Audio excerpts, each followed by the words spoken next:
ये 29 यानी विभागों के कानून बनाने का अधिकार भी उनको दे दीजिए।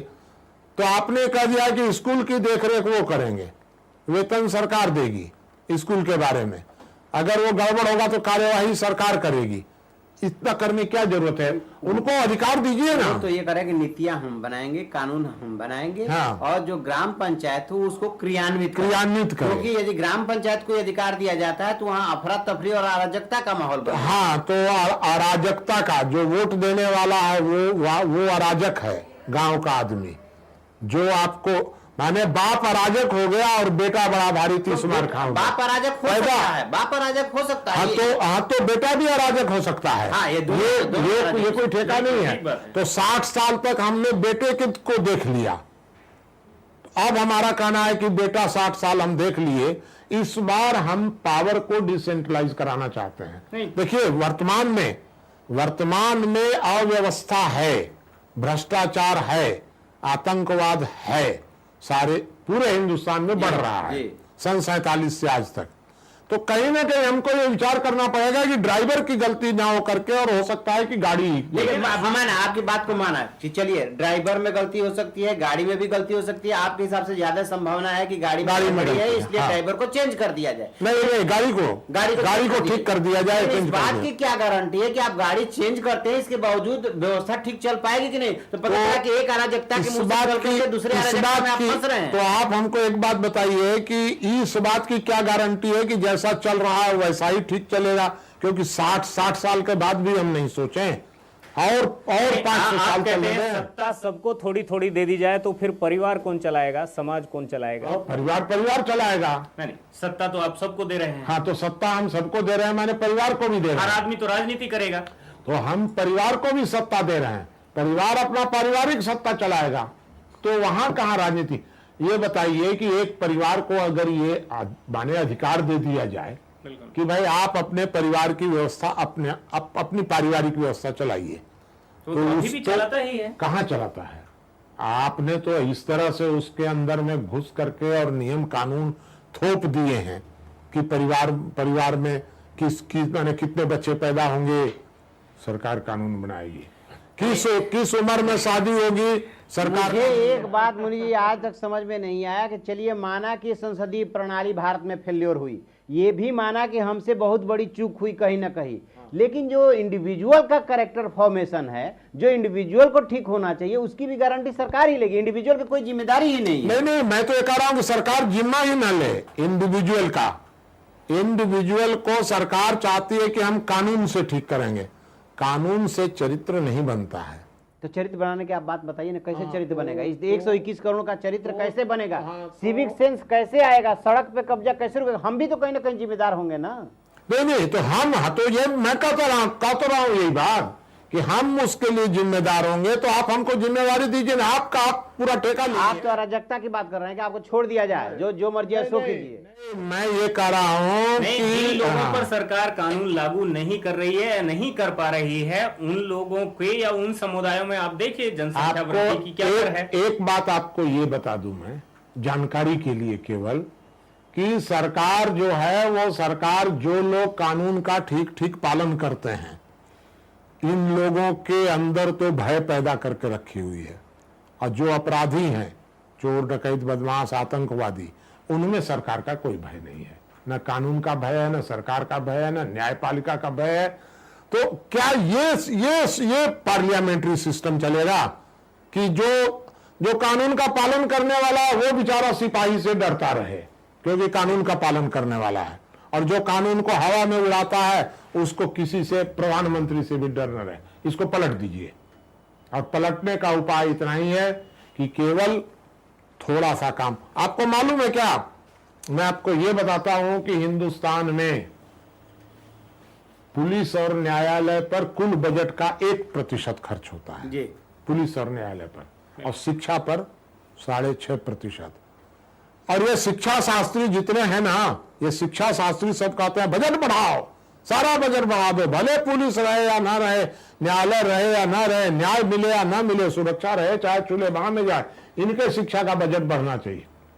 अब हमारा कहना है कि न्याय और सुरक्षा यह रिस्पॉन्सिबिलिटी है किसी भी पॉलिटिकल सिस्टम की। नहीं, रिस्पॉन्सिबिलिटी, जी, ड्यूटी नहीं है। रिस्पॉन्सिबिलिटी। हाँ, रिस्पॉन्सिबिलिटी है। रिस्पॉन्सिबिलिटी और ड्यूटी में अंतर करिए। ये इनका दायित्व है और सुरक्षा और न्याय हमारा अधिकार है। शिक्षा देना सरकार का दायित्व नहीं है। आप सुरक्षा से जोड़कर देख रहे हैं। एक शायर अभी पीछे कुछ ऐसा एक शायरी में सुना कि जब से इस गली में पुलिस वाले नहीं आते तब से यहाँ चोरियां नहीं होती। तो ये जो आज जिस शायर ने आपको कहा है, उस शायर से एक काम करिए ना कि वो शायर जहाँ के रहने वाले हैं वहां से पूरी पुलिस और न्यायालय को हटा लिया जाए।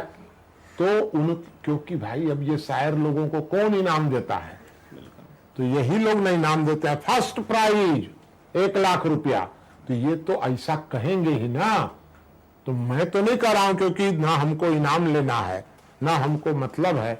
मैं तो ये कह रहा हूं कि वर्तमान समय में अगर एक दिन के लिए पुलिस हटा ली जाए, कि पूरे भारत से आज पुलिस हटा ली गई, तो जरा सा मजा देख लीजिएगा कि चोरी होती है कि नहीं होती है, डकैती होते हुए है कि नहीं।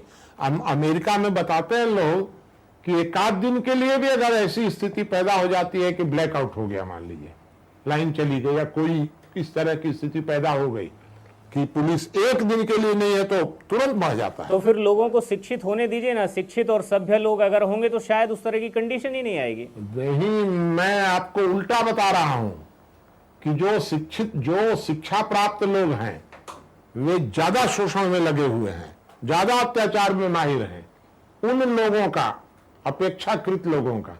क्योंकि क्या है हमारे यहाँ क्या है, हमारे यहाँ की 95% लोग शराबी हैं, अशिक्षित हैं, गरीब हैं, सच बोलते हैं बेचारे।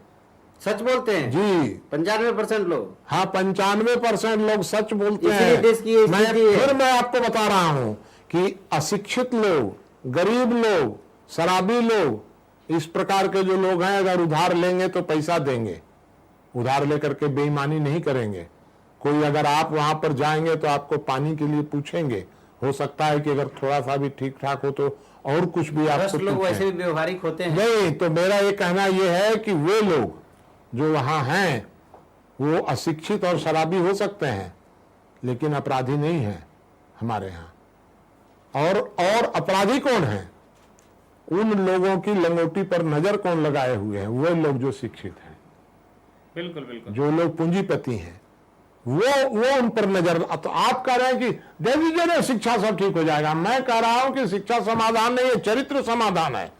पहले आज हम फिलहाल अन्ना मूवमेंट को लेकर ये सारी बातचीत कर रहे हैं। एक बात हमें जो कुछ हमें थोड़ी जानकारी हमें है आपको लेकर और अन्ना हजारे के बीच के संबंधों को लेकर, अन्ना हजारे और आपके बीच में यानी कहां तक एक रास्ता, कुछ आप भी एक व्यवस्था परिवर्तन की बात कर रहे हैं, क्या रास्ता निकल रहा है? एक बात क्लियर है मेरे दिमाग में, बिल्कुल, कि पार्लियामेंट के अंदर जो अरविंद केजरीवाल जी ने बयान दिया है वह बयान सच है कि पार्लियामेंट में इस प्रकार के अपराधियों का वर्चस्व बढ़ रहा है। और आप भी कह रहे हैं कि वर्चस्व बढ़ रहा है। मैं अरविंद केजरीवाल जी से कि इस बात से सहमत नहीं हूं कि अगर यही पार्लियामेंट्री सिस्टम रहा तो उसमें अपराधियों का प्रतिशत घटेगा। मैं तो ये कह रहा हूं कि बढ़ेगा उसमें। और इसलिए दोषी सरकार नहीं है, दोषी ये राजनेता नहीं है किसी भी राजनीतिक दल के। ये इसके लिए दोषी नहीं है, ये अपराधी दोषी नहीं है। दोषी है वो पार्लियामेंट्री सिस्टम जो सारे पावर को इकट्ठा कर रहा है। पार्लियामेंट्री सिस्टम में जो राजनेता बैठे हैं उन्हें सिस्टम बदलने का भी अधिकार है, वो तो दोषी नहीं है। फिर दोषी है कौन? दोषी है वो सिस्टम। नहीं, सिस्टम तो उन्हीं से बना है। नहीं, सिस्टम जो बना है, भारत का संविधान जो है वो ऊपर है और संविधान के मुताबिक ये काम कर रहे हैं ये लोग। तो अगर कोई डॉक्टर अगर छूट दे रहा है मरीज को, मान लीजिए शुगर पेशेंट, तो शुगर पेशेंट है और डॉक्टर अगर कहता है कि अरे लेकिन तो संविधान में संशोधन का अधिकार जो है वो संविधान अपने खुद के संशोधन का अधिकार बजरंग मुनि या अन्ना हजारे को नहीं देता है, किसी के पास नहीं है। ठीक है, केवल उन लोगों के पास है। हाँ। तो यही मैं कह रहा हूं, इतनी देर से जो कह रहा हूं कि संविधान में इस प्रकार का संशोधन होना चाहिए। अगर ये सारे अधिकार एक जगह, एक बात सोचिए ना, कार्यपालिका पर नियंत्रण किसका होगा? पार्लियामेंट का। विधायिका कौन होगी? तो पार्लियामेंट, सारे कानून पार्लियामेंट बनाएगी, संविधान के अंतर्गत बनाएगी। और अगर संविधान में कोई यदि संविधान में कोई बात नहीं है या रोड़े अटका दिया तो रोड़ा दूर भी वही कर देगा। ये कौन सा लोकतंत्र है ये पूरे भारत का, कि संविधान संशोधन भी पार्लियामेंट ही कर देगी? अगर यही लोकतंत्र है तो ये लोकतंत्र चल नहीं सकता है। देखिए मुनि जी, ताकत को सब लोग सलाम करते हैं। ताकत को प्राप्त करने के लिए, हासिल करने के लिए प्राचीन काल में भी राक्षस भी हजारों साल तक, ऐसा कहते हैं, वो तपस्या करता था, ब्रह्मा को खुश करता था, वरदान प्राप्त करता था और फिर वो दुनिया पर राज करता था। जी, तो यही बात मैं कह रहा हूं, मैं भी यही बात कह रहा अगर हूं। उनके पास ताकत आ गई है तो उस ताकत को आप कैसे छीन सकते हैं? तो मैं तो कह रहा हूं ना कि जब उसको तक कैसे ब्रेक किया जाएगा? हाँ, वो बताइए। तो जब तक वो ताकत नहीं छीनी जाएगी, ताकत छीनने का उपाय करना पड़ेगा ना। तो वो ताकत जब तक उनकी प्राप्त, जैसे था ना किसी, यानी आपके और अन्ना हजारे के बीच में जो विचार मंथन हुआ है उसमें से क्या आप दोनों लोग मिलकर इस ताकत को छीनने वाले हैं या अन्ना हजारे? नहीं भाई, देखिए, मैं तो एक मार्ग सोच रहा हूं जी, अन्ना जी को जिस दिशा में बढ़ना चाहिए। अन्ना जी माने अन्ना जी की टीम को। बिल्कुल। एक बात तो सही है कि अब वो स्थिति नहीं है जो आज से 6 महीने या 4 महीने पहले थी। वो स्थिति अब नहीं है, क्योंकि उस समय के राजनेता अन्ना जी की टीम से डर रहे थे, तो भयभीत थे, तो वो मुकाबला करने की स्थिति में नहीं थे। ना चाहते हुए भी वो समझौता करना चाहते थे एकदम। अब वो डर उनके मन से निकल गया है, तो अब तो नए तरीके से रणनीति बनानी पड़ेगी। 2 मार्ग हो सकते हैं वर्तमान समय में। या तो एक तात्कालिक मार्ग है जो खतरा है, वो है जेपी का मार्ग, कि ये लोग कहीं ना कहीं चुनाव में जाएं, चाहे हिमाचल में जाएं या पूरे लोकसभा का चुनाव लड़े या जैसा भी कुछ हो, या तो सीधे राजनीति में जाएं। वो एक तात्कालिक मार्ग है। जेपी ने कांग्रेस का अल्टरनेट दिया और अब तो अल्टरनेट की बाढ़ आई हुई है।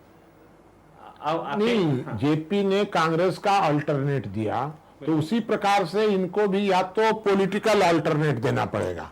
एक तरीका ये हो सकता है। और अगर दीर्घकालिक कोई योजना बनानी है तो सीधे उनको कहना पड़ेगा कि ये पार्लियामेंट्री सिस्टम गड़बड़ है और इसलिए संविधान संशोधन का अधिकार संसद को नहीं होना चाहिए। लोकसभा दिग्विजय सिंह दहाड़ के बोलते हैं भाई, मैं खुद सुना हूं कई बार, अरविंद केजरीवाल बताओ कि अगर तुम संसदीय लोकतंत्र नहीं चाहते हो तो क्या चाहते हो? ये लोग बता ही नहीं पा रहे हैं। अगर दिग्विजय सिंह हमसे पूछें, दिग्विजय सिंह ने कहा है ना, क्या तुम तानाशाही चाहते हो? उन्होंने सवाल उठाया कि अगर तुम संसदीय लोकतंत्र नहीं चाहते हो तो क्या तानाशाही चाहते हो? इनके पास जवाब नहीं है। मैं कह रहा हूं कि सीधा जवाब देना चाहिए कि मैं तानाशाही को बिल्कुल खराब मानता हूं। दिग्विजय सिंह, बात मत करो तानाशाही और लोकतंत्र की। तानाशाही से लोकतंत्र कम बुरा है और लोकतंत्र से लोक स्वराज्य सबसे अच्छा है। लोक स्वराज्य दिशा में जाओ, जहां गांधी ले जाना चाहते थे, जहां जयप्रकाश ले जाना चाहते थे, उस लोक स्वराज्य की दिशा। ये लोग लोक स्वराज्य बता ही नहीं पा रहे हैं। नहीं, गांधी की दिशा को तो कांग्रेस के पुरखों ने ही डिनाई कर दिया, तो अब ये लोग कहां उस दिशा पर जाएंगे? तो ये बात तो सही है कि गांधी की दिशा को गांधी के वहीं से, बिल्कुल, उसके बाद ही गांधी की दिशा छोड़ दी गई। जयप्रकाश की भी दिशा छूट गई, चाहे छोड़ दी गई या छूट गई, लेकिन मार्ग वही है, केवल एक, और वो मार्ग है ग्राम सभा सशक्तिकरण, लोक स्वराज्य का मार्ग।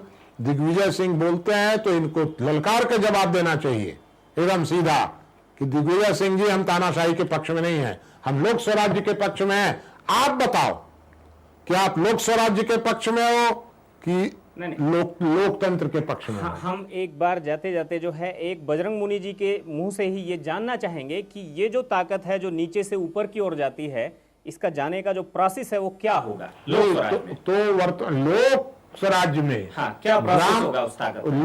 लोक स्वराज्य में ग्राम सभा होगी। ठीक है।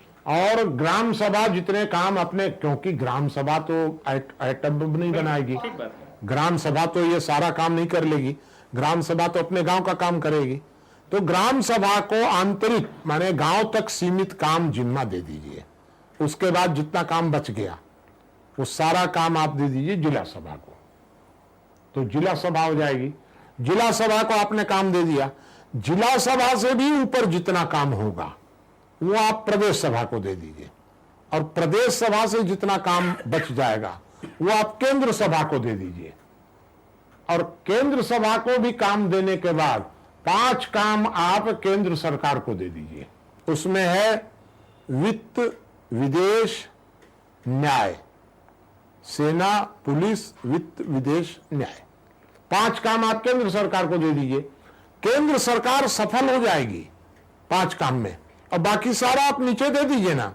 अगर केंद्र सरकार अलग और केंद्र सभा अलग हो जाए, मान लीजिए रेलवे विभाग केंद्र सभा के पास, उनका एक मंत्रिमंडल होगा। एक बात ये निकल कर आती है कि सत्ता का जो है वो विकेंद्रीकरण होना चाहिए। मुनि जी, आप यहाँ स्टूडियो में आए, आपका भी बहुत बहुत धन्यवाद, और विद्याशंकर जी आपका भी बहुत बहुत धन्यवाद। यहाँ पर सत्ता के विकेंद्रीकरण को लेकर के ही जो लोक स्वराज का विषय है वो उठता है, और अन्ना हजारे का रास्ता क्या हो उस पर भी यही चर्चा। मुनि जी की ओर से तो ये विषय आगे निकलता है कि वहाँ लोक स्वराज अगर होता है और सत्ता धीरे धीरे पावर नीचे से ऊपर की ओर जाती है तो समस्याओं का समाधान निकल सकता है। फिलहाल मुझे दीजिए इजाजत, नमस्कार।